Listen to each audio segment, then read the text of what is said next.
Why not? I'm live. Theoretically, it's working. Random time. Since typically I do this, camera, video.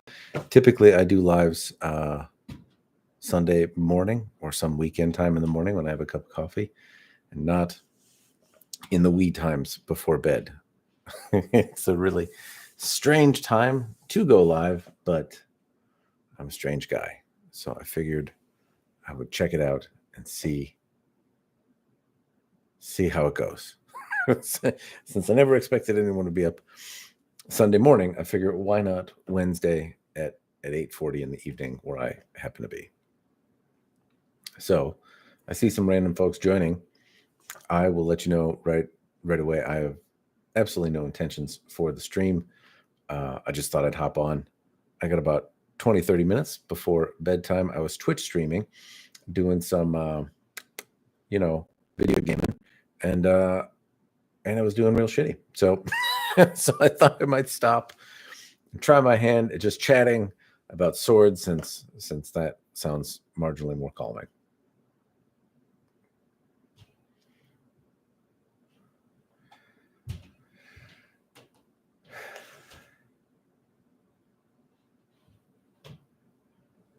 Hurf? Is that how you say it? No, not. That's a. I can't read Russian particularly well. Shurf na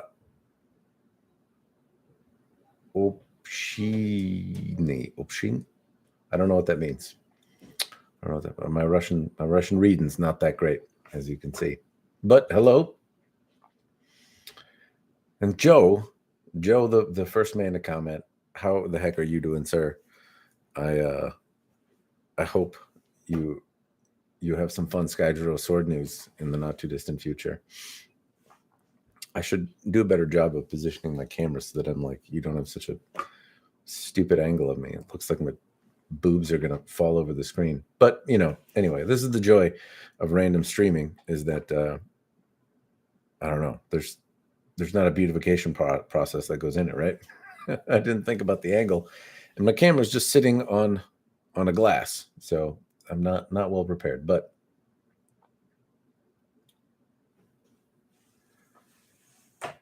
Shurfna Obsinia. I'm not sure what that means. Joe got his sword better than expected. That's good to hear. Supposedly, Friday, I will have a Skydro sample sent my way, not for breaking. I have to give it back to them. They're pretty short on swords, and mine is going to go, or the one that they're sending me, not mine, is going somewhere else. But we will see what happens. But yeah, supposedly I'll have something to swing around and test in the not too distant future. Can you hear me okay, by the way?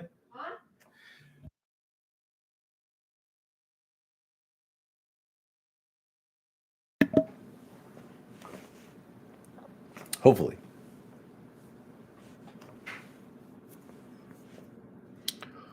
And I don't know which one it is. I think it's the Iron Warrior or something to that extent, but I'm not 100% solid on which one.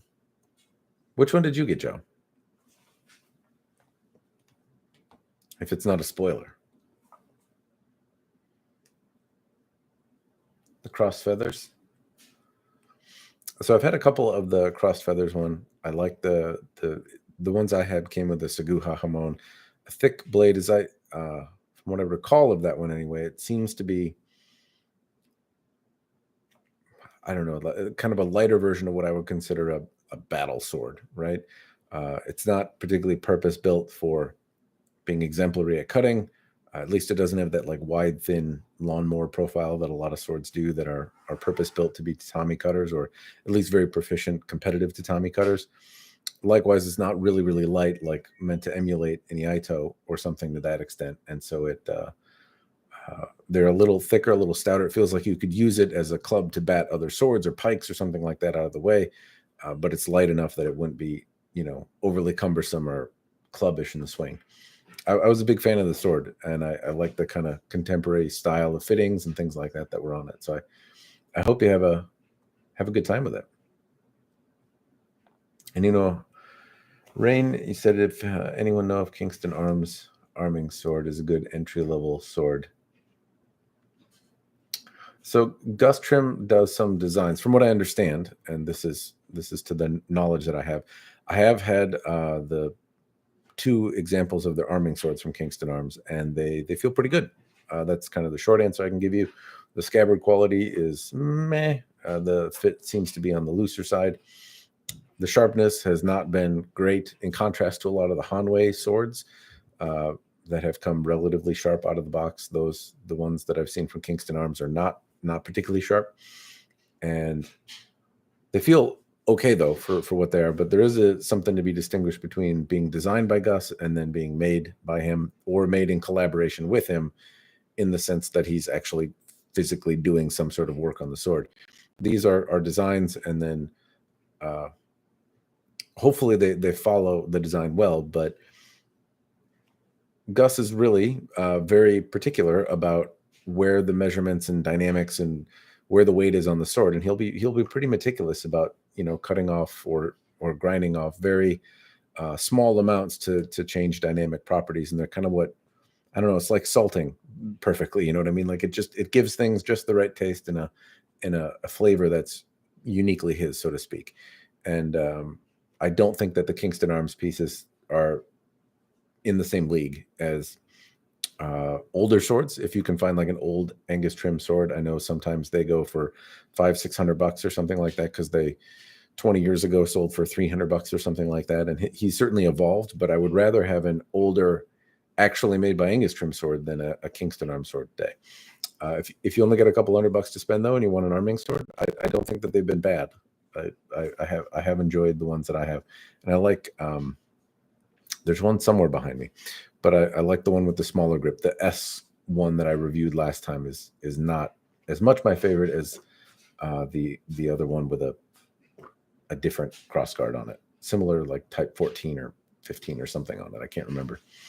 Probably not helping you a lot. Suffice to say, short answers, yes, they're decent for an entry-level piece, but not to be confused with kind of like made by or touched by Angus trim. Ramble. I'm already I've rambled so much about one question. I'm already behind and kinky. All right. Size 701 Well, okay. Just bought the Golden Oriole. Practical Katana Skydro Cross Feathers. The Chrysanthemum from Skydro. Which one do I like? I was not personally a fan of the Golden Oriole. The proportions of it are just a little out of whack for me. Long handle, relatively small Iaito-like blade. I can see why it would be fun if you like long handles. I'm not a fan, and that's usually already something that's going to make me not enjoy it as much. The blade wouldn't be bad if it were repurposed and put on an Iaito, and that's my mind. I like the look of the Golden Oriole. I don't mind that. I like the older version more than the newer version. I like kind of the mix of copper and iron look on the fittings. I thought that those were at least more pleasant to the eye than the Tsukashi themed or kind of cutout version that they put on the newer one.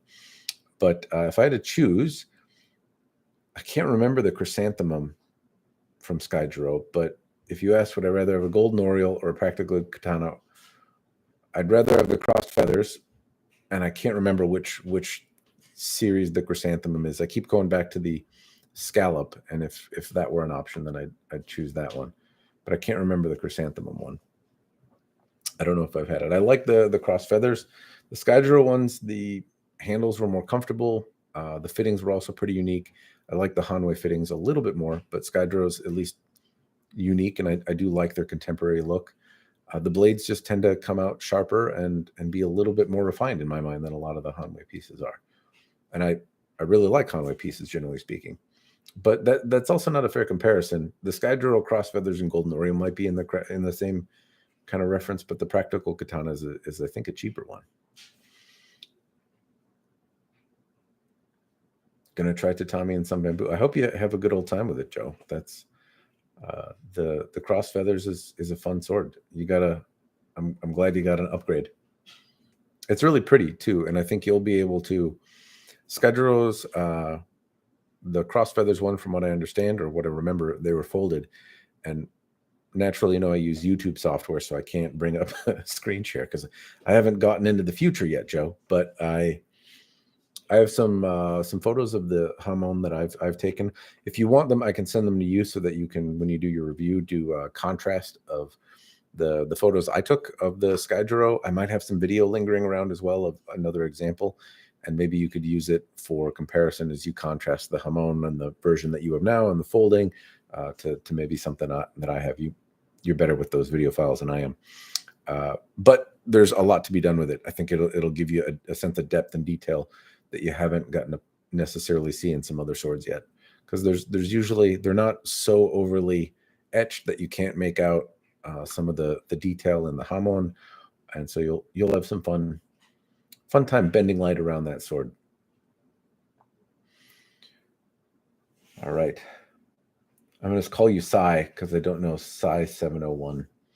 Many of the swords I bought, 15 katanas I bought because of you. Well, you're welcome, and I'm sorry. That's that's a lot of swords to buy because I said so. If you bought that many swords, I hope you're enjoying the hobby. And I'm kind of curious, if you bought that many swords, do you find that the more that you buy, you become more snobbish, and then your tastes refine, or do you still have an appreciation for some of the maybe more basic stuff that you got versus some of the fancier stuff that you got? Zelos, for the money, you can't go wrong with Ronin European swords as a starter. They're good.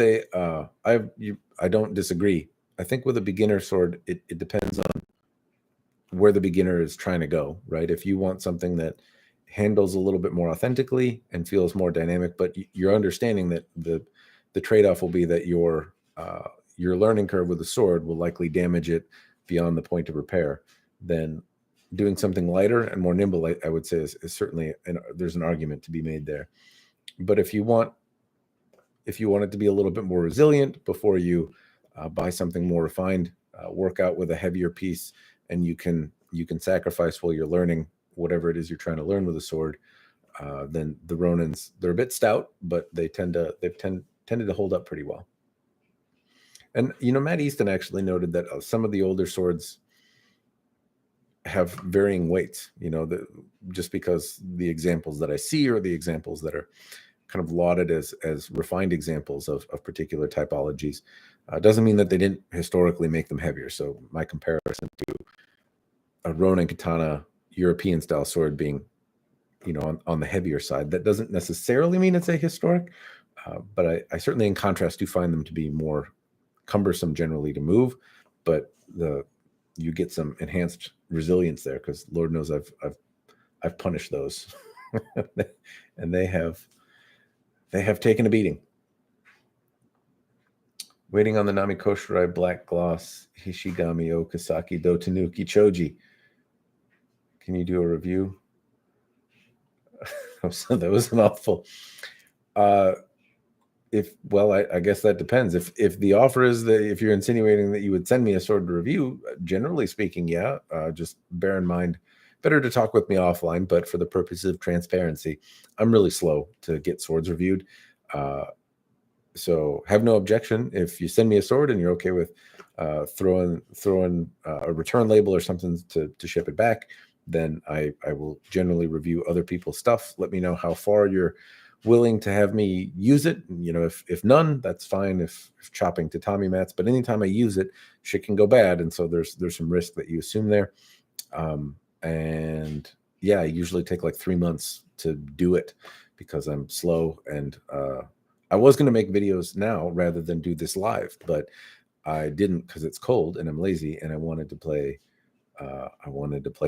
Pathfinder and Apex Legends. So anyway, so reasons like that, people sometimes don't want to send them to me because it requires a lot of patience. Canada Goose, yes, I have seen a lot of very favorable reviews from the collaboration between Angus Trim and Valiant Armory, and from what I understand, that's less just a design by Angus Trim and a collaboration, if I understand correctly. And people that like swords sure are speaking very highly of the results of that. So, Kyle Alien Tude did a review on it, and I think there were a couple other reviews out there, but people have said given very high praise. Tom Kinder, I think, also did a really kind of nice overview of why he liked it, and he's a guy that makes swords and studies them and knows lots about them. So high praise from very competent people. So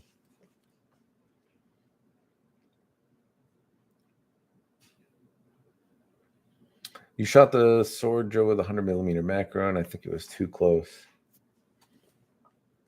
Yeah, there's just some detail to bring out like the hata in the way, as a cinematographer, you can appreciate it. If you're talking about the Skydro and doing some filming of it, to be able to accentuate the hata and show kind of the folding pattern, or show some of the way Skydro does it, there's usually some differentiation between the hamon and then where the hamon kind of breaks off and just turns into less hardened steel, so to speak. And there's a lot of little shadows and things like that are really tasty and fun to photograph, but they're hard to get focused because you're trying to photograph a mirror and it's a pain in the ass. But I happen to know this guy named Joe who's a professional cinematographer, and maybe he could figure out how to make it look really pretty on YouTube.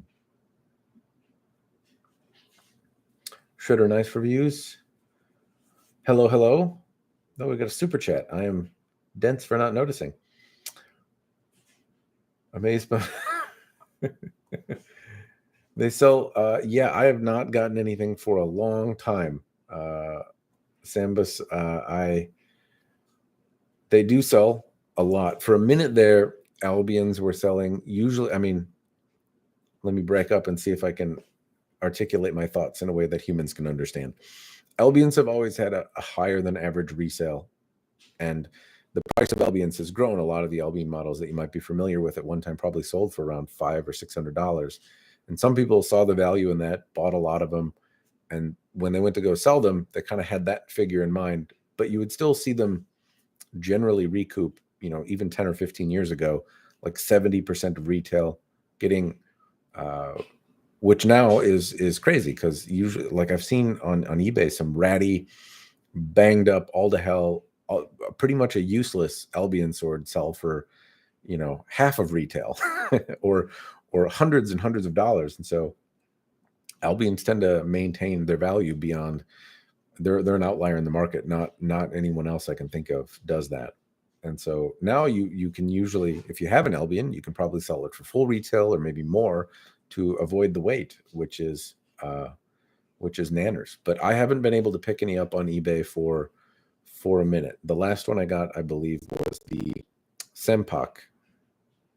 I can't even remember if I got that one on eBay or Sword Buyer's Guide or something like that. But they come up from time to time.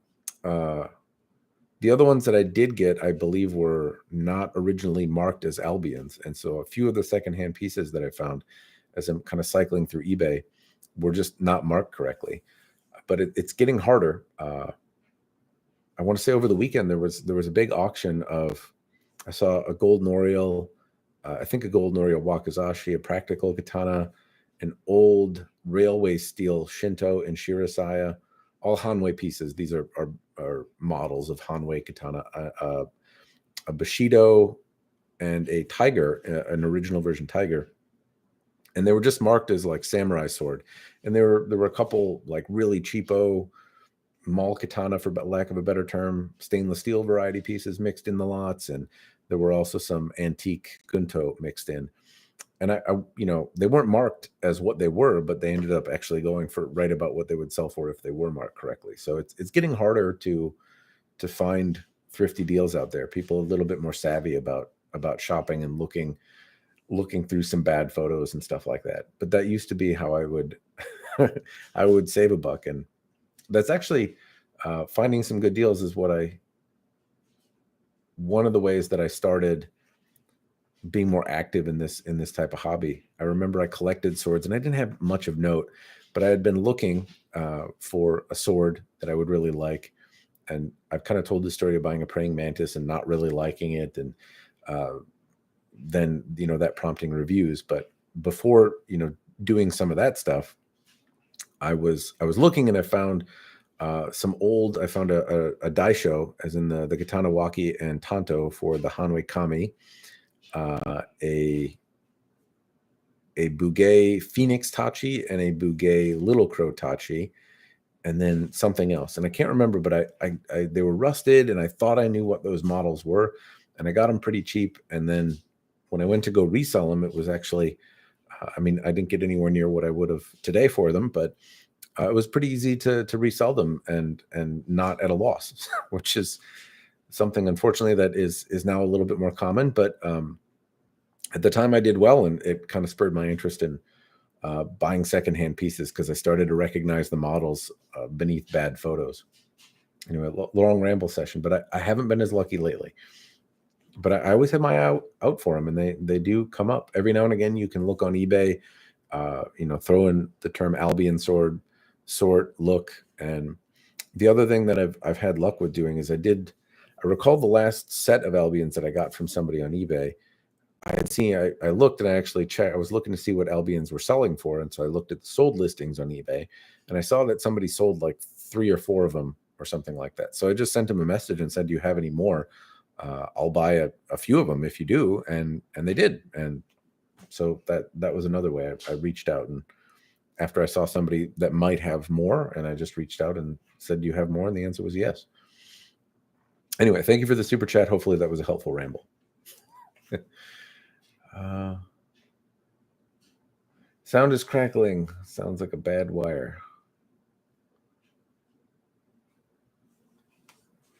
Well, uh-oh. Hopefully you're all still hearing me. Sai, you think you're becoming more snobbish.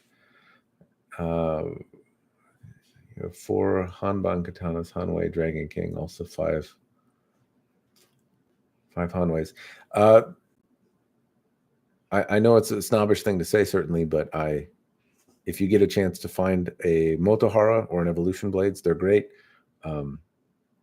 I've enjoyed the Skydro pieces as well, so if you get a chance to play with some of those, I think that they have something special. A lot of people have had to wait a long time, so do bear that in mind. It's not I buy what's in stock rather than ordering, because you otherwise stand to be disappointed. But Citadel and Motohara tend to be, at least in the mass production realm, getting the highest praise out there. So it might, if you're looking to spend even more money on your collection, then that might be worth considering. There's been some new players in the market too. The what is it, Zisei or something like that. There's been a little kerfuffle and whatnot on the SBG forums around them, but the swords themselves have looked pretty handsome. But I'm not sure. I'm not sure. There's some dubious responses from the owner of the company that make me raise an eyebrow or so.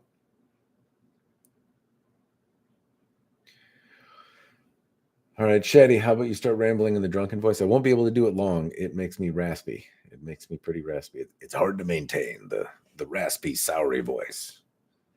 I can try, but it'll probably throw you off.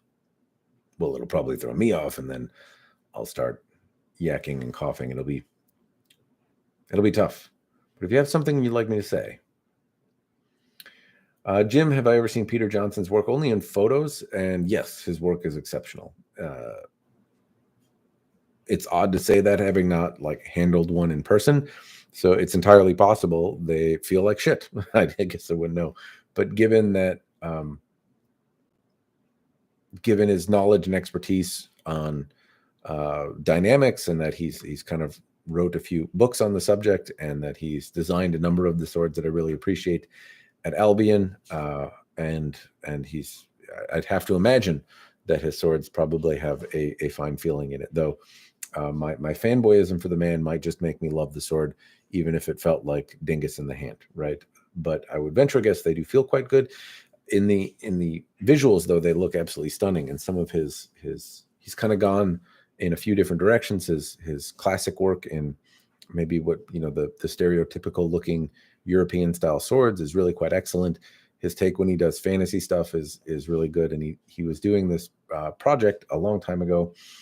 I can't remember the name of the bit, but he had a series of swords and daggers that were made from kind of a folded steel that he made, and they were artistically just absolutely amazing. I don't know that any of them would be to my particular taste, but the detail that went in each one, the stippled textures and how he put in gold and gems and things like that was really, yeah, it was high art and easy to appreciate. And fortunately, some folks in the sword community have actually picked some of those up, and so I've gotten to see some photos from other angles and stuff like that. And if anything, it's only given me a deeper appreciation for his work. So if you have a chance to ever own one,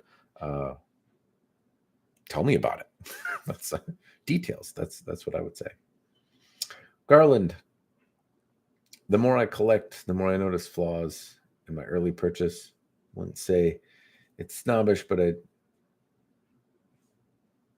definitely more particular in your wants and needs. That's a fair point. I don't know if it is necessarily snobbishness. You get more refined in your taste. What I tend to see is some folks are will have gone through and spent the money on their tuition and bought dumb swords and bought mall katanas and bought cheap swords and bought heavy swords and bought swords of dubious quality from dubious manufacturers, and then garnered all the knowledge that it took to get there, refine their personal tastes, and then kind of chastise people when they try to take a similar path. Some of us are hard-headed, and you have to have kind of firsthand examples to see it. And some people like, heavier or lighter or different or have different artistic tastes. And so I don't know, there's a balance. I can certainly understand somebody's desire to not have every lesson need to be learned in blood. And if you've suffered through and made some bad decisions to want to impart that knowledge to somebody else so they don't have to make the same ones. But at the same time, sometimes the journey is the fun of it, right? So if somebody wants to buy something you consider a bad sword, it's one thing if it's dangerous and holistically should never be owned, but it's another if it's just subjectively bad, so to speak. All right, I'm getting even further back.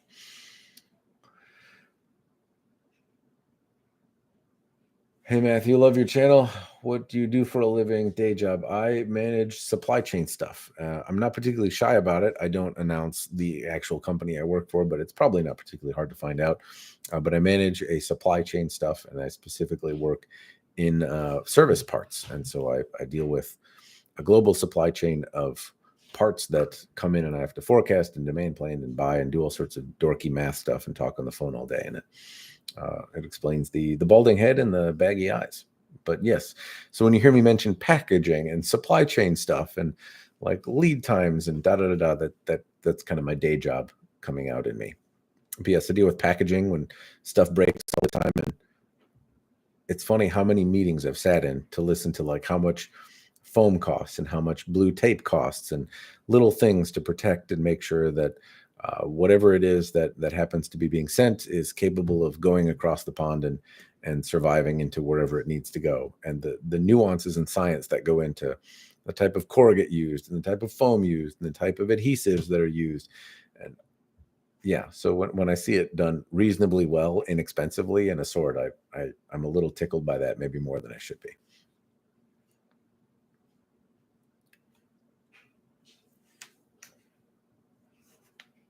Baktua Vive, I think they're made by Handmade Sword. I haven't ever played with a handmade sword. I remember I requested a review sample some time ago, but I didn't hear back, which isn't bad. When I say I requested a review sample, that generally means like I've heard of the company, I reached out and asked them for something, but I'm not really in the market for what they happen to sell. And so if I can find one to review, I'm happy to do it, but it's not something that inherently makes me want to fork over money right away. Because as you can see, I've got a few already. But some of the stuff from Handmade Sword looks nice. Sword Friend Arthur, Mr. Excalibur, I think reviewed one a while ago. Joe, I've seen that. Crazy about the mirror polish. Still clean. I'm glad you got some good footage. Blade Talk Day. You're right, Joe. I did not. Generally speaking, you want to do it right now? No. Yeah, most evenings. Well, we can work it out. I don't have to announce it on a live stream when we can do it. But yes, I can usually be freed up most evenings after the working time. So I'm sorry I didn't get back to you about that.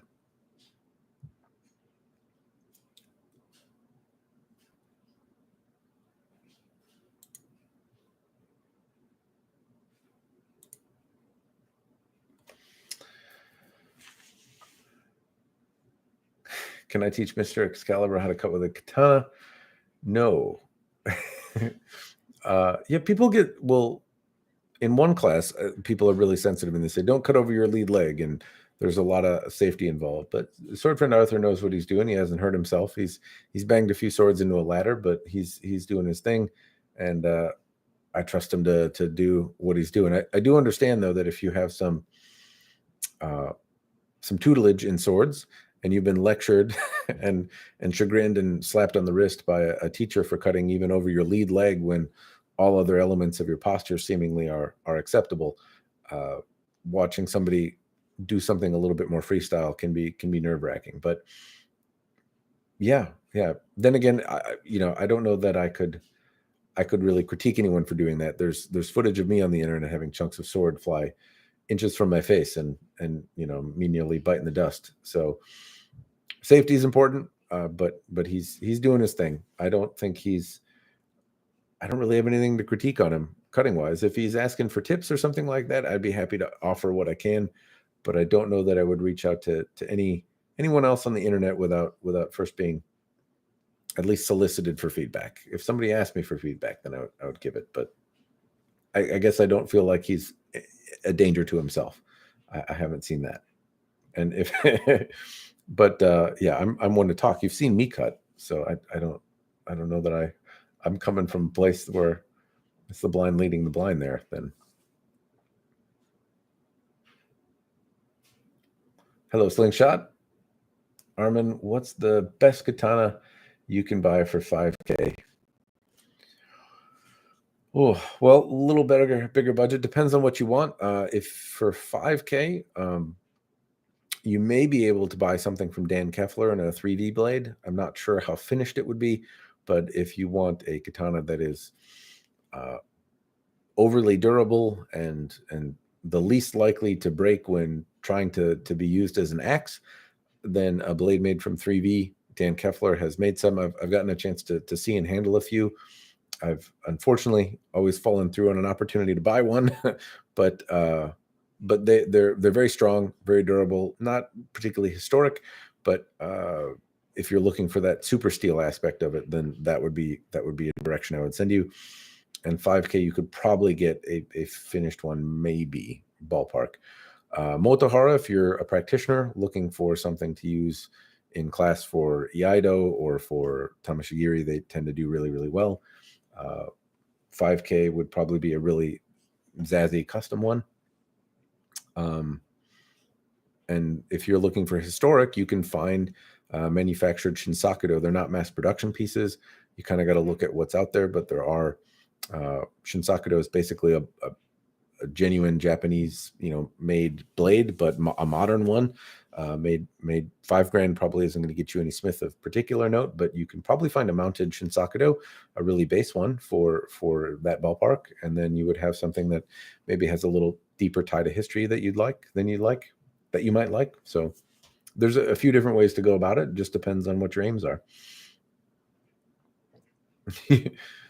Saw you waited 12 months to get yours and you got it last week. It sounds like they're getting a few because, like I said, I got a call from Danny and he said that he has one that he can send me. And it sounds like Joe got his and other people are getting theirs. So, maybe a shipping container came in for them and they're making good on some of the stuff.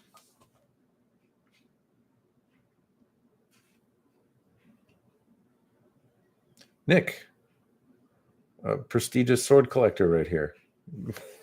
If you want somebody that's handled Peter Johnson stuff, then Nick Tang's your man. He's held some very fine steel.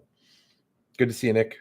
Thank you for your photos and being a patron of the arts. Hopefully you're the Nick Tang that I'm thinking of. Otherwise, Otherwise, this is weird.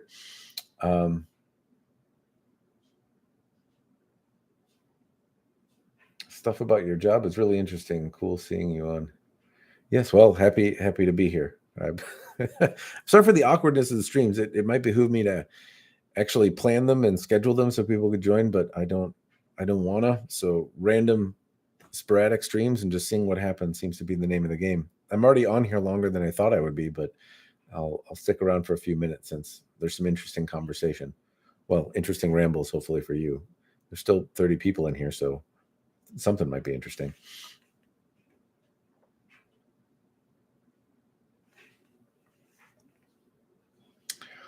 I wonder if you can have Skydro produce a Hira for me. For some reason, it looks as if most of their blade geometry is Shinogi Zakuri, or maybe I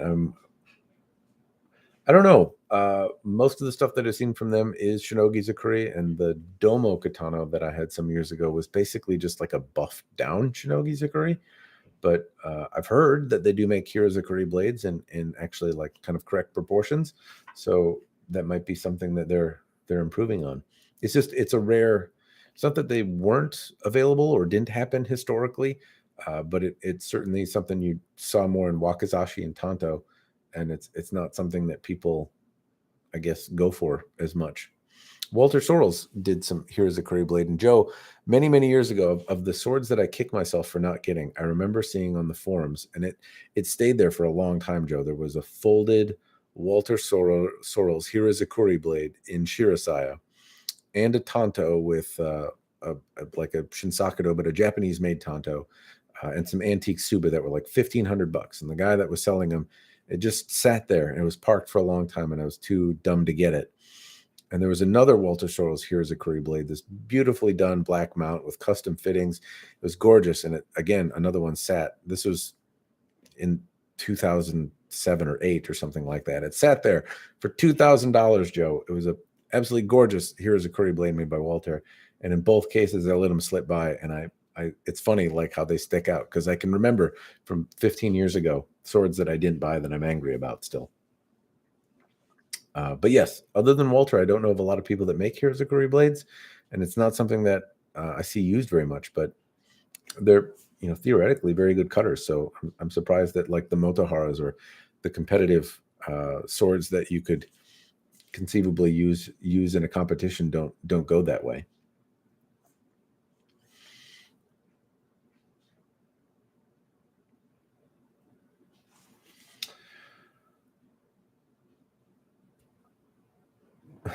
You're rewatching the Highlander TV show. I tried and I can't. It's funny. It was a gentleman that was in my Toyama class, was also at the sword experience with Adrian Paul, and the Highlander himself is there, or at least one of the Highlanders was there. And I remember this guy that I was training with at the time went up to him and said, Mr. Paul, I rewatched the Highlander series, and it's still really great. The work really holds up. And it wasn't my place to say anything, but I was like, I disagree. That stuff is hard to watch now.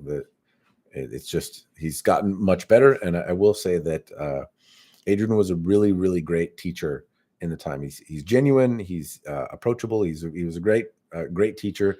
And for having a group of people from all skill levels, right, and for being a successful Hollywood actor, I thought he did a really remarkable job leading a seminar without a huge amount of help. There were some local sword folks there that were also helping, but he really did do a really excellent job of wrangling the group.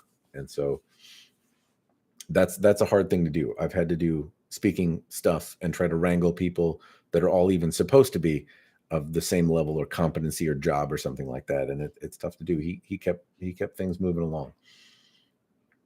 Anyway, I've tried to watch from the Highlander show is the short of that, and it's tough to do. It's still fun, right? I'm nostalgic for it, but it's tough.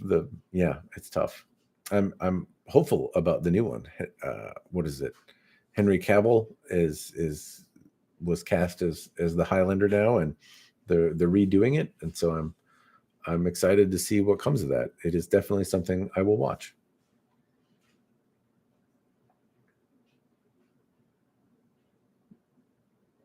Armored sweatpants. Well, it's actually happening. Well, yes, I understand that I've previously done live sporadically early in the morning while I'm having coffee rather than before my old man bedtime. And so I'm glad the change in timing allowed you to take place in this thing that we're doing right now. How does the Albion? I don't even know how to pronounce it actually. Tyrolean versus the Max. It has a really big grip, and so I like the round nubbin at the bottom. It moves around and is easier for me to hold.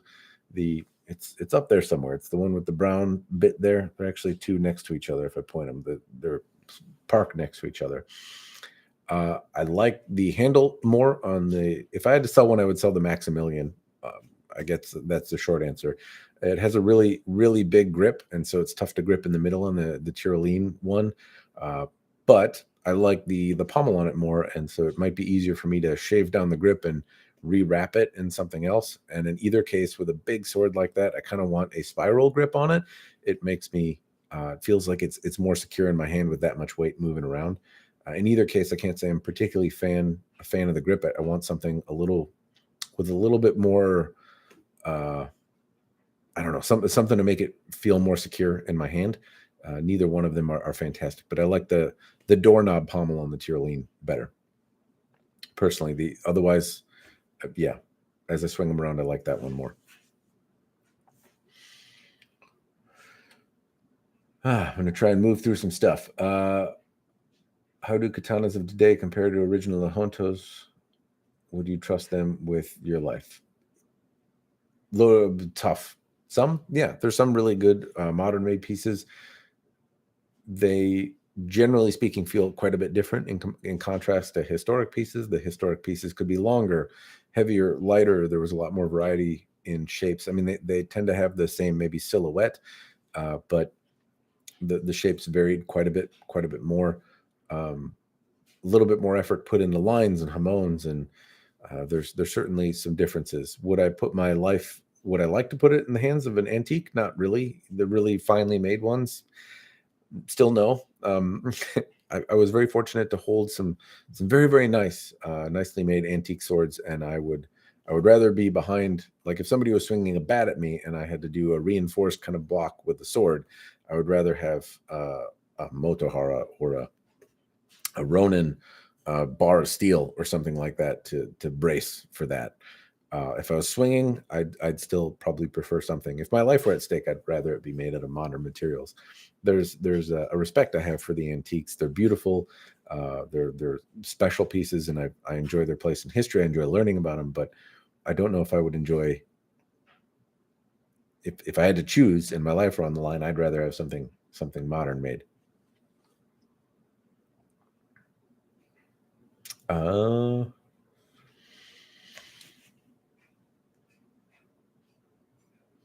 Garland, I enjoyed my journey, the production 30 plus, but recently I stopped.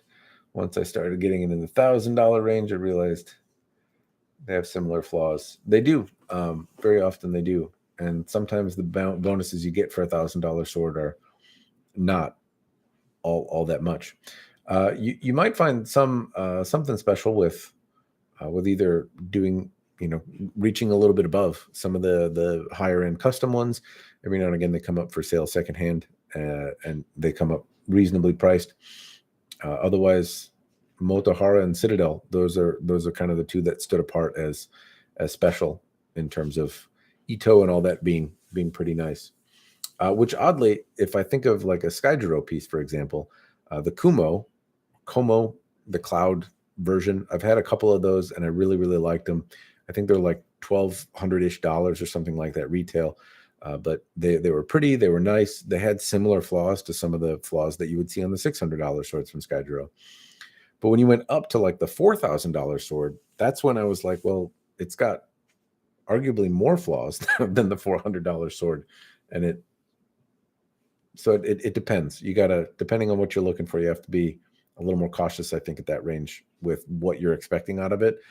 to make sure that you get it, because Skydro and Taisuke, both of them have swords in the $2,000 to $4,000 range, and that you may or may not be happy with. But I might argue that all those little nip and tuck things that I tend to critique a lot are better addressed in the Citadel and Motohara pieces, and especially the Motohara pieces. Any recommendations for custom blades? Custom bladesmiths in the $1,200 to $1,800 range, just for blade and habaki. Tough to find any in that specific range, but you can try Pavel Bolf. You can try, I don't know if you'll have anything in that range, but it's maybe a Waki. I'm not sure about a Katana, and probably not a habaki. James Raw sometimes has stuff in that range, and I just saw a post from Prismek again where he posted a sword, so he may have some in that range as well. Those would be the ones I can think of. There's not too many that'll make them in that range, though.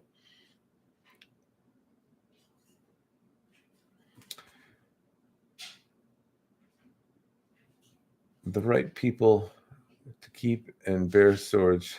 I don't know. I imagine that people would probably be. I don't know if I can carry a sword. I can carry a gun, but I can't carry a sword. I don't know if I can carry a sword, actually, but I don't think I can. I don't think I'd have to look at it. Danimal, hello.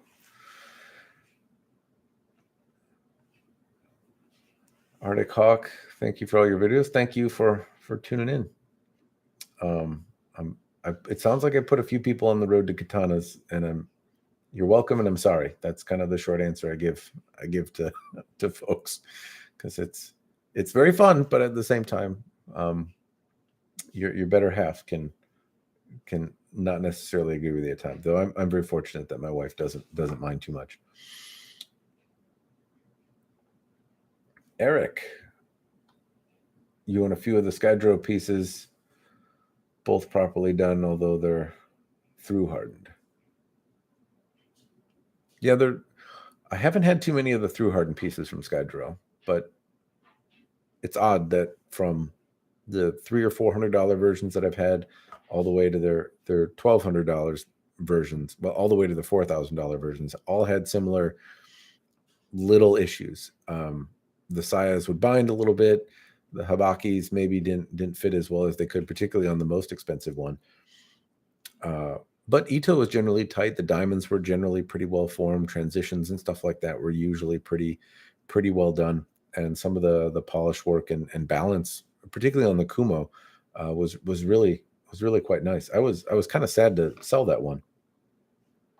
I did, but I do remember it fondly.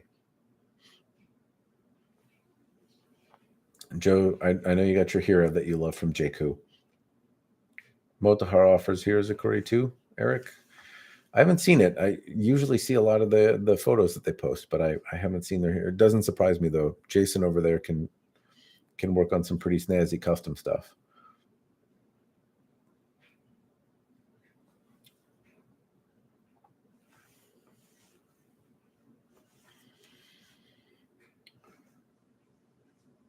TSM Space, just turning in one of my own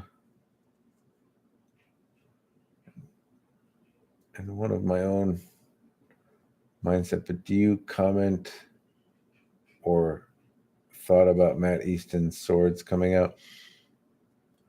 I don't.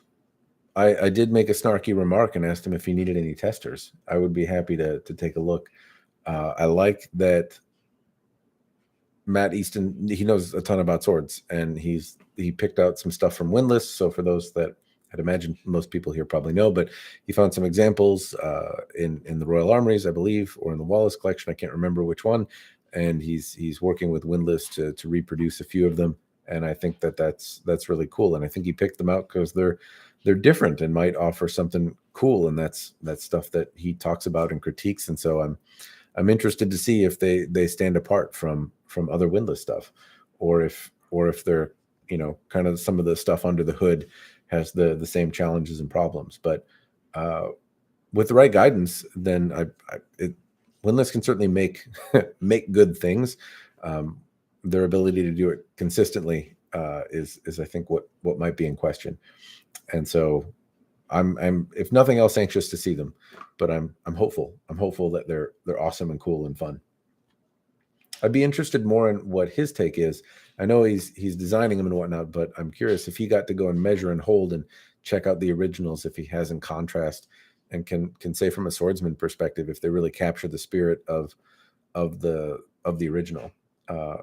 It's really a kind of a special thing when they do that. I got to experience that with the Schloss from Arms and Armor. They have the medieval historic piece in the Oakshot collection, and they have the new version and they have the old version. I think in the newer version to a better degree, but they have similar feelings, and it's pretty special when you see this kind of replica. It's not necessarily a one-to-one, it's not meant to be a replacement that could be swapped in some sort of elaborate, Ocean's 15 kind of heist, but it does capture the spirit, and I'm more interested if they do that, and if they do, then I think people will find them special.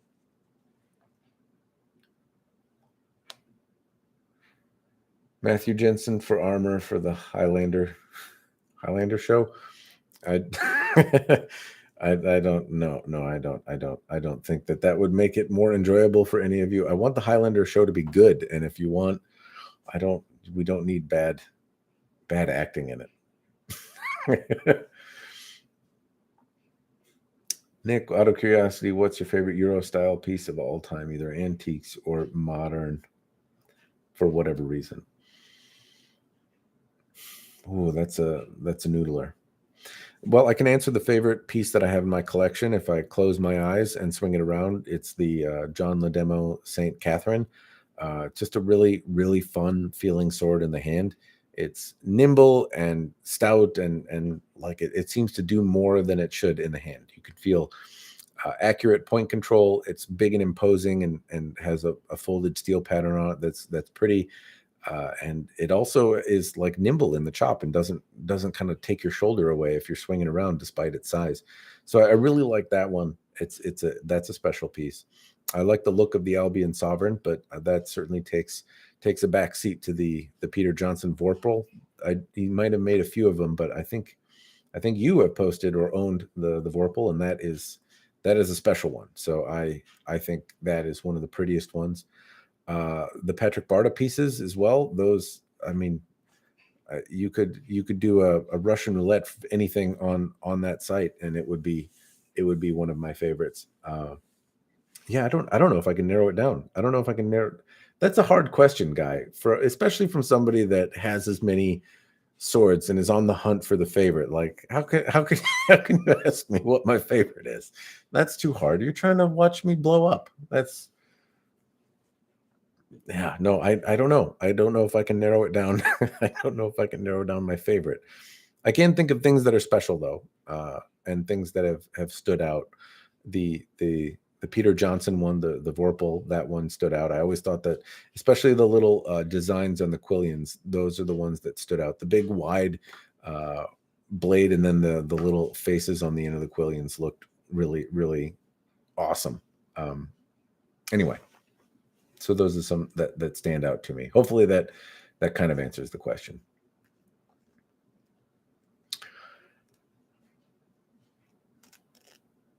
In terms of end of the world stuff, would you put any trust in the APOC swords over my katana? I would put my trust. Yeah. I'm not sure. End of the world stuff, I wouldn't want a katana. It'd be hard to maintain and keep up, and I wouldn't have anyone to replace stuff. One of the zombie tools things or something like that is, oddly very purpose built for the occasion. They're pretty durable. They don't require a lot of maintenance, and they're light enough, but also on the stout side, they're very purpose built. From what I recall from that would probably be in the event of zombie apocalypse. That would be a good one. End of the world stuff, I'm not sure, but the Kevlar stuff I think stands out to me as like the most resilient. If I was going to be whacking into like potentially helmets and fence posts, and I just needed steel that was going to take as much a beating as possible while holding an edge, that 3V stuff would probably be the direction that I would go. If someone creates a laser sword, would you be upset, or would you practice cutting cutting with steel anymore and just collect? I would. I don't know. A laser sword. That would be a. So if we're talking lightsaber, that would freak me the hell right out, right? So, near mishaps with swords already happen, and you can kind of pinch the side or get lucky or have them, just not cut you in the right way. But if we're talking about straight up lightsaber, there's really no margin for error, and that would be terrifying. So I would totally play with them for sure, and I would go and chop things in my backyard, but I would still probably be working with something else. And it makes me wonder, like, then would I? So if I practice, if I don't want to cut myself with a sharp sword, I practice with an iaito, like a zinc sword or something like that, or a wood stick. But if I want to practice with a lightsaber, do I like break out a flashlight or a laser pointer to practice? Those are dad jokes. I'm not sure. But yes, I would probably still use steel swords for shits and giggles. It doesn't make it less fun to chop shaving cream cans. I wonder what that would do with a lightsaber. Anyway, we got super chats. If you could only own one katana, what would it be? Why are the messages retracted? That's weird. You could only own one katana, what would it be? Well, if I have to pick, it's my bamboo mat from Hanwei, and it's not because I would say you should go get one. The one that I have, it should be known, is heavier than the average is, and so it's a little bit ironic that, like, my name is on the. There's like a review part on the Hanwei website where there's a quote from a review I did on it many years ago, and I've tried to buy another Hanwei bamboo mat that matches the weight and dynamics of the one that I have, and I haven't been able to find one. I think I've gone through about 10 of them now, but the one that I have, I really like, and it's almost sentimental now, and I got a new set of clothes on it, filled and bedazzled with swirly mitsudomes. So even though it's not the most expensive or fancy thing that I've ever owned, and most people I would think would probably find something else they would like dynamically in contrast to that one in my collection. If I had to pick one to be stuck in the ground with me, or one to grab in a fire above all others, it would probably be that one, because I know that one for sure I can't replace, because I have desperately tried. Thanks for everything. Thank you. Thanks for the super chat. It's appreciated. I'm glad that the videos I'm doing have taught you stuff, and that they give you some value. Thank you.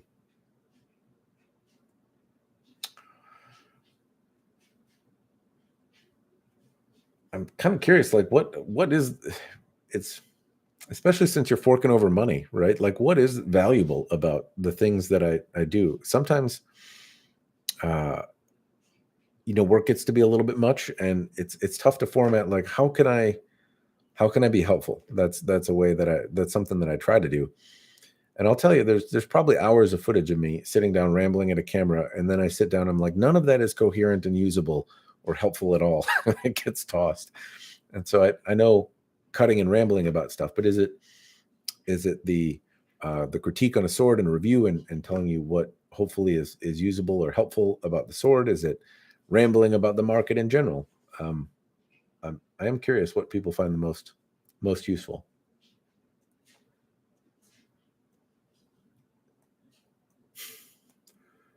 Cam, I love you, bro. Well, I like cake. I don't know how to respond to so much positivity.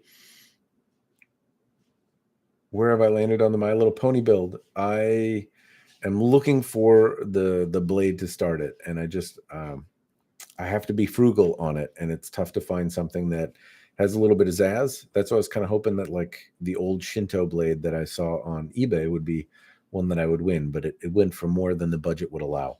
But I'm looking for something light with a little sense of zazz that I can build a sword around. But given the project will probably come out to be $2,000 as an investment by the time I'm done, if I can find a sword for about $200. And so I'm trying to stick around that budget and still maybe find something, but that's challenging at the moment. So I'm on the hunt. I'm keeping an eye out, but I'm leaning towards Rainbow Dash or Twilight Sparkle.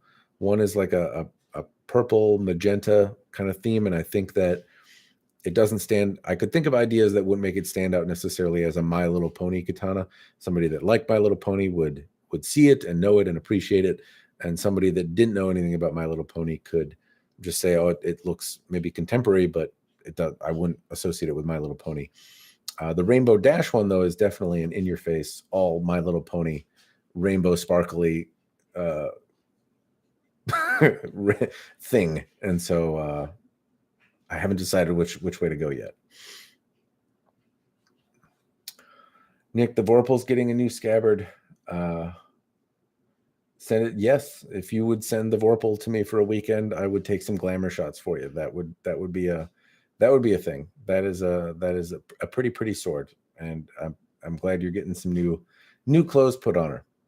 But that's a special one. It looks really cool, and I have not gotten as I noted earlier, play with anything from Peter Johnson before, at least held in my hand, apart from the stuff he's designed from Albion. So that would be pretty cool. If that's something you're willing to do, I would take you up on that.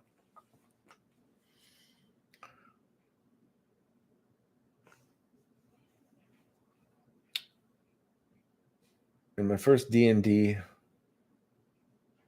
or second, I rolled a 20 on Bag of Holding and got a Sword of Sharpness.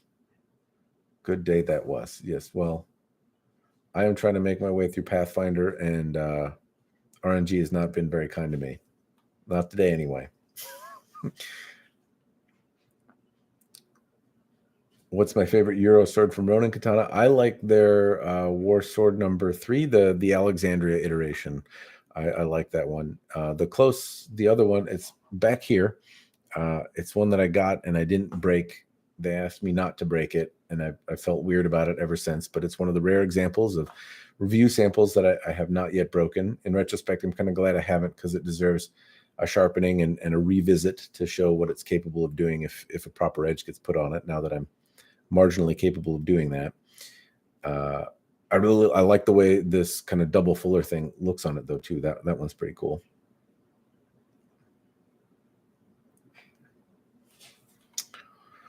$33 viewers, 1 like button. I'm not. Oh, I don't know. I'm not sure. Is that the like versus views is not good? There's a reason I'm not particularly successful at YouTube. So like, share, and subscribe is something that you don't often hear from me.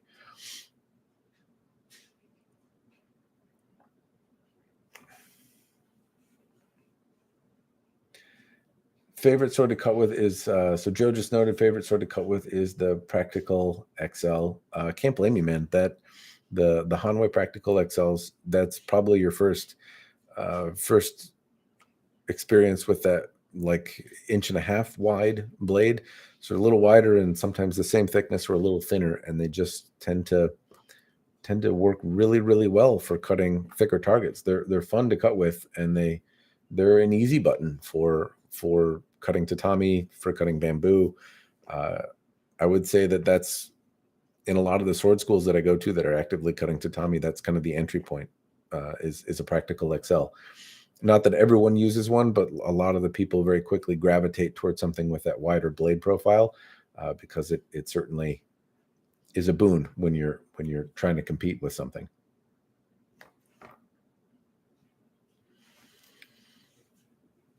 Information, opinion, details, it's all useful. I'm glad to hear that all my rambles are helpful. How do I feel about Tsunami Ito? I like it. I like it a lot. I wish there were more colors of it and I could stick it on everything. It cleans, it holds up well. In contrast, I like Tsunami Ito a lot. When it's brand new and like sparkly clean, it looks really cool. I did a couple with like the gray version on it, and I thought that was really cool as well. I like the gray stuff. Any thoughts on spadroons and small swords? I think I have a cold steel something kind of small sword, but it's not a type that I've played with very much. I did fence foil for a time, so I have some, years and years ago, I had some experience with a little dinky sword, but I haven't gotten to really play or test one effectively. I have a cold steel small-ish sword. I don't know if that's what it is, but it's a sword. It's sharp and pointy, and so I like it. That's the short answer. How good or bad it is, in contrast to anything else, isn't something that I'm qualified to critique on. But if you had one and you were like, would you like to poke things with it? My answer would be yes, sir. Yes, I would like that very much.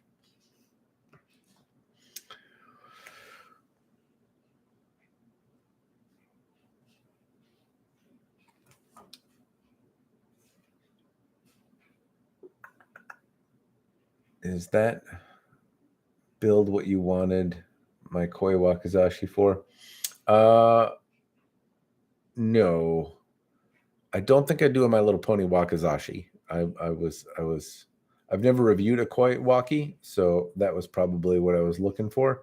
Because I don't think I've ever featured the Koi, or very few from Hanwei's kind of most recent stuff. It's a few years old now, but like the Hunter, the Koi, the Frog. Now I've done the Tombow one. That's the only kind of new version one that I've done, but I haven't played with one. That's why, or at least I'm guessing that's why. I try to buy a lot of swords. Sometimes I get them.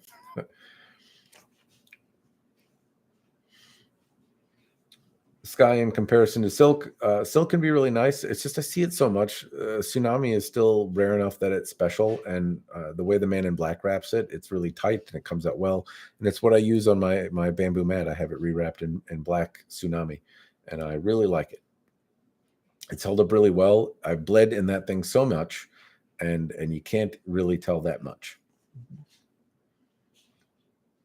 I remember I brought it to class a few times, and cutting yourself with a sword is taboo. So I remember I had cut my finger on something, and it was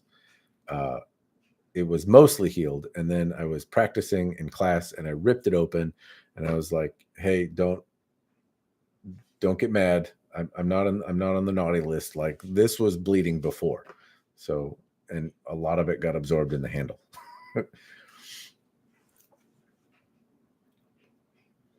You provide great information with the addition of a great sense of humor. My wife would argue that, but I appreciate it all the same. I enjoy the great variety of katanas you reviews, and I'm glad you mentioned the destruction there, Arctic Hawk. I'm glad that part has been helpful for someone. It seems like I get chagrined for it quite a bit, but I'm glad it's helpful. And thank you for the kind words. Knowing that it's helpful to people is very meaningful, and so the kind words you're throwing my way here in the chat, I don't necessarily respond particularly well for them. It's tough for me to take praise. Joe has thrown some my way before, and it's always an awkward conversation. But I do read them, and it does hit me in the feels. So I want you to know that if you're throwing kind words my way, if I've helped you and you're letting me know that, it certainly motivates me to make more videos. It puts some wind in the sails, so to speak, and so it's appreciated. Asai, I think your opinion and the time you take with each sword and actually destroying most of them provides valuable. Yes. Well, you can also thank the vendors for donating some subjects to be destroyed. But I'm glad that the time I take is valuable, because I've been encouraged a number of times to make 5-minute videos, and I can't. I was intending to make a half-hour stream, and look how good I did with that. Do I own a Yari? Not at the moment. Closest I have is a Naginata. I've had Yari, but I don't have any at the moment. And as a side note, it's getting late in the evening for me, so I'm gonna try and answer the questions that are here now, and then I'm gonna wrap things up though. But I'm gonna try and get through the stuff that people have posted. But I'm gonna try to hold off. Let's see, Mr. J. I'll have your comment be the last one. That's the last one I'm seeing right now at the bottom. But I'll try to get down to yours at the end there.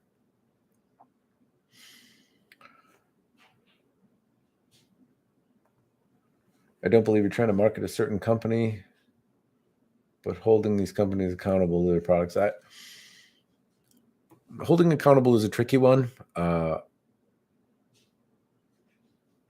If I see some shenanigans, I do try to be fair, though, right? And so hopefully that it strikes a balance where A manufacturer doesn't feel particularly timid about working with me because they think if something gets screwed up, that I'll at least not be looking to expose them for YouTube clicks or something like that, or make a big deal about something that is, not. At the same time, though, if bad things go on, then I try to let people know in my way and give my opinion on it. And if nothing else, I show what happened, and people can come to their own conclusions whether or not they agree with mine. But I'm glad that that's the case. I worry a lot about being biased, and so I do make an effort to not be, and at least tell you where I think I am. I just looked up the Vorpal site you guys are talking about. It hurts my heart to know. Right? Yeah, it's a pretty thing. It's funny too, because that Vorpal one is if you look at some of the really elaborately made European style swords, it's bulbous on it's big and weird, but all of those proportions just work so well. It's such a cool looking sword. It just an interesting thing design wise on how it all came together, because there's nothing, little parts of it are also special, but the whole thing comes together in a way that that really is, I don't know, like it's memorable. That's kind of it. That's why when Nick says what's one of your favorites, that one stands out as one of the coolest. I remember when I saw it, some photos of it on Peter Johnson's like Facebook or website or something, and I was like, oh, that's a neat one. Shetty, what's my weight at the moment? Probably about 250, I would think. It's been a minute since I weighed myself. I stopped drinking. Well, I've cut back, hence the lack of drunk videos. But I'm trying to not have any beer for February. So we'll see if I have less boobs at the end of February. But I'm about 250 at the moment. Have you ever handled any Tinker? Yes. I owned a Tinker piece. I've owned a couple of pieces from Tinker. I had a sax. I had like a weird little kind of like a walkie falchion, like a mini falchion. And then I've had a like a bastard sword, arming sword kind of thing that I bought directly from him some time ago. And I did reviews on most of those. So I think there's stuff on my channel. Handling was great. Finish quality was the one that I bought directly from him was probably the least refined. The sax was probably the coolest. It had all sorts of like intricate little bits and stuff on it. It was pretty cool, and kind of carving work along the spine and whatnot. It was a pretty neat sax. All right, just like generating likes, not sure if it helps you more. Chats, Mr. J, I will continue them periodically. It seems like around 30 folks pop in, and I feel like I can kind of keep up with the chat. It's manageable, and it certainly helps take my mind off work. So I will do chats, these ramble things in the future. I don't intend on doing them terribly often, and they'll probably always be unannounced. So hopefully you can make it when I do. I don't know if there's enough interest, then I can put it on the schedule. I do stream on Twitch on Wednesdays, but people don't usually want to tune in to watch me lose at Apex Legends. So, Garland, you break things so we don't have to. Besides that, I love seeing your custom mounts. The Boomershine projects have been very, very, very, very good. I don't have any of those swords anymore, and Josiah is a very talented smith. I would like to see more swords from him, but unfortunately, he is not as prolific on the market. I don't know if he's made as many things, so the likelihood that I'm going to encounter another is pretty small. But that big Kiramaru style blade, that was a special one. That was a really cool. Both of the swords that I had from him, really awesome. Right, coming towards the end. I'm super cheap. Never held a sword before. Tell me why I shouldn't buy a Musashi $40. I'm thinking it could cut some bottles and then get a feel and dull it and use it for practice. I don't have anything to argue with you about there. I think that's a great plan. If you're super cheap, then buy the Musashi. I did a review on it. If it looks like that's something that you could use, then it's a great sword to do that with. It has some stuff, some downsides, obviously, but that $40 you can then dull, you can use for practice, you can repurpose. You can also cut dumb shit that you wouldn't want to do with a more expensive sword. It's a great place to start. And then if you decide you don't like the hobby, you're into it for $40 and not 4,000 or 400 or whatever is more money.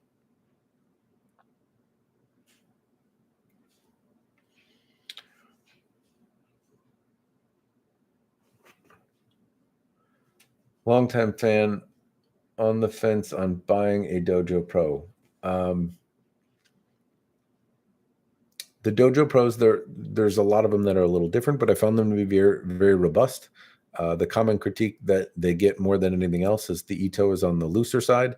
It's not loose on the side that I have seen some swords be lately, but the thing I guess I would say is you can spray the Ito with a bit of lacquer if you find that it's on the looser side. But the blades themselves, I've found them to be very, very durable. And if that's something that you're after, they have been very, very hard to break pieces. And so if that is part of what you're looking for, then I'd say that it's worth the investment. If you want something else, and I said I was going to end the stream, otherwise I could go on forever about it, but then that may not be as important, and a different thing might be a better choice.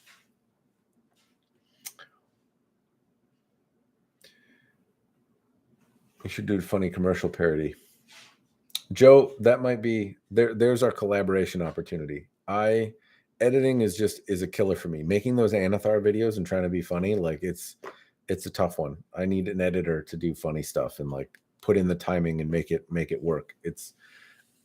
They say that every minute that you watch on YouTube might have an hour invested in like editing and filming and blah blah blah behind it. And generally speaking, that's not true for me. It's closer to like 5 to 10 minutes for every minute, or maybe even less than that with how long-winded I can be. But those Anathar videos and like the times I try to make something funny and tell a story, then it becomes true. They take forever to do. So there's a chance. I will do the voiceover for your funny sword commercial. Ed, thanks in advance for your reviews. Happy with the Hanwei Practical XL. And P-Light, Practical Light, and the Dojo Pro purchased after watching. Glad you like them. Hopefully what you're finding in the reviews is consistent with what you're actually getting. That's always a concern I have, is I have often a sample size of one.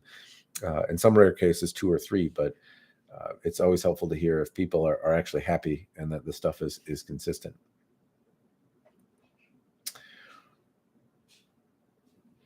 CN 1020R. That's not for me. Okay. Super glue. It's helpful with cuts. Yes, it can be. But it's stinky and then it sticks to my gloves. And I managed to super glue my finger to the wound. So anyway, that's not the problem. That's not what you're trying to say. All right. That's where I was stopping, and you guys kept going. So hopefully you're all right if I stop there. I see another super chat here, though. Keep up the great work. So you're being generous today. That's too many super chats. Thank you for doing that, but not necessary. I'm trying to answer all the questions, even if you don't pay. But I do appreciate it. Thank you for the generosity. I will buy some beer and tatami mats and hopefully enjoy them simultaneously. See how I'm going through. I said I was going to stop though, so I'm going to stop. I said Mr. J was the last one, so I'm gonna call it there. Anyway, this rambled on for longer than I expected. Thank you for the folks that joined. Hopefully it was interesting. I will also continue to do these. This I think is the 3rd live thing that I've done, and it's seemingly interesting to at least tens of people. So that's enough for me, and I enjoyed the conversation and the questions. Thank you for keeping it rolling. I feel like you get the fat side of my face over here while I try to read what's going on and respond. But I appreciate you putting up with it. I appreciate the conversation. I appreciate all of you for joining. And that's it. I will try to do it again soon. Cheers. Thanks for watching.